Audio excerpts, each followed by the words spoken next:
औज़ुबिल्लाहिमिनश्शैतानिर्रजीम बिस्मिल्लाहिर्रहमानिर्रहीम अस्सलामु अलैकुम वरहमतुल्लाहि वबरकातुहू। अब जो ये तरतीब चलेगी, जो तरतीब शुरू हुई है 27 रजबुल मुरज्जब से, अब हम सब शाबान में पहुंच चुके हैं और शाबान के बाद एक और अज़ीमुश्शान महीना जिसमें कि कलाम पाक की तकमील हुई नुज़ूल की, कि जिसमें अल्लाह पाक ने इन्ना अनज़लनाहु फ़ी लैलतिल क़द्र की जानिब तवज्जो दिलाई थी। लेकिन उससे पहले 15 शाबान की वो रात मुबारक आ रही है कि जिस रात सही अहादीस के मुताबिक सरकार दो आलम सल्लल्लाहु अलैहि वसल्लम ने फरमाया कि इस रात अल्लाह पाक बनो कल्ब की बकरियों के रेवड़ जो हैं उनके बालों के मिक़दार के बराबर जितने इंसान भी हों इस दुनिया में, तो उनके गुनाहों को माफ़ किया जाता है, यानी कि क्लीन स्लेट हो जाती है।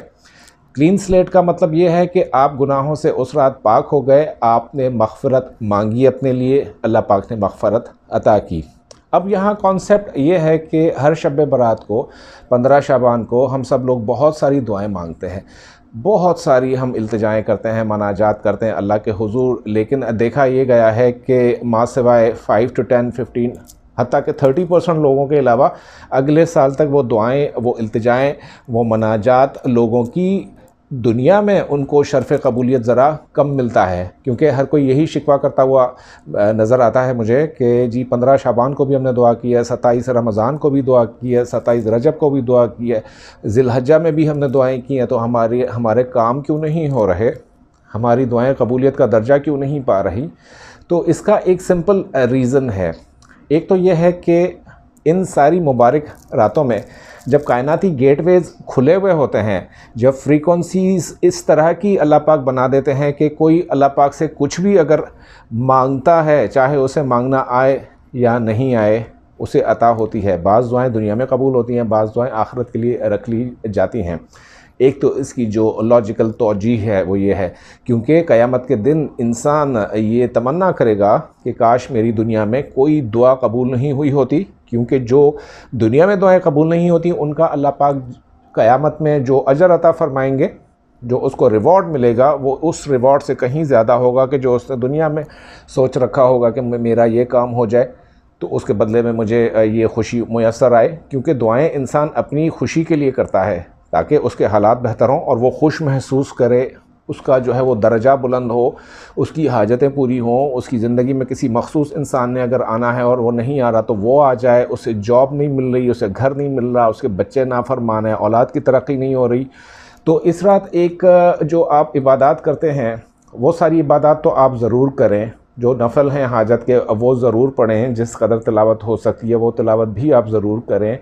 नवाफिल की तरफ जिस तरह मजमूआ वज़ाइफ में नवाफिल की तफसील दी गई है, उस तरीक़े से आप शब बरात के नवाफिल ज़रूर अदा करें। लेकिन मैं जो तरतीब आपको बता रहा हूँ और जो टेक्निक आपको सिखाऊंगा, उससे मुझे उम्मीद है कि अगले साल शब बरात आने जब आएगी तो हम सब अपनी प्रोग्रेस रिव्यू करेंगे कि हमारी कितनी दुआएं, कितने नफल, कितनी हाजतें कबूल हुई हैं।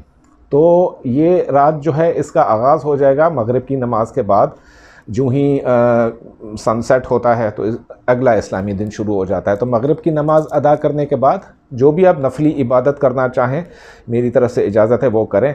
लेकिन सलातुल हाजत जो है इस रात पढ़ना बहुत ही अफजल है। सलातुल हाजत बज़ाते ख़ुद हाजतों की तकमील की तरफ एक बहुत बड़ा कदम है जो कि इस रात पढ़नी चाहिए, और सलातुल हाजत की बहुत बड़ी फ़जीलत है। एक तो ये हो गया।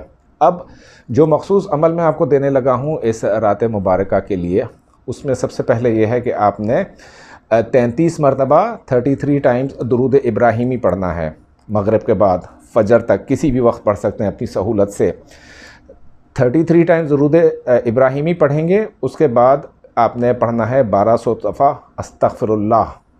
अगर आप सिर्फ़ अस्तग़फिरुल्लाह भी पढ़ना चाहते हैं तो ये भी कबूलियत का दर्जा रखता है। लेकिन अगर कोई जामिया इस्तग़फ़ार पढ़ना चाहते हैं, बहुत सारे जामिया इस्तग़फ़ार भी हैं, वो भी 1200 दफ़ा पढ़े जा सकते हैं। कोई भी एक मुंतखब कर लीजिए, वो पढ़ लीजिए। अब उसके बाद आपने पढ़ना है 7 दफ़ा सूरह फ़ातिहा और 11 दफ़ा आयतुल कुर्सी, क्योंकि आयतुल कुर्सी के बग़ैर किसी वजीफ़े की, किसी रूहानी उसकी जो हम कर रहे होते हैं काम, उसकी तकमील नहीं होती। 11 दफ़ा आपने आयतुल कुर्सी पढ़ ली। उसके बाद आपने पढ़ना है 360 दफ़ा 360 टाइम्स। इस नंबर में एक ख़ास बात है जो कि मैं आपको बताऊंगा।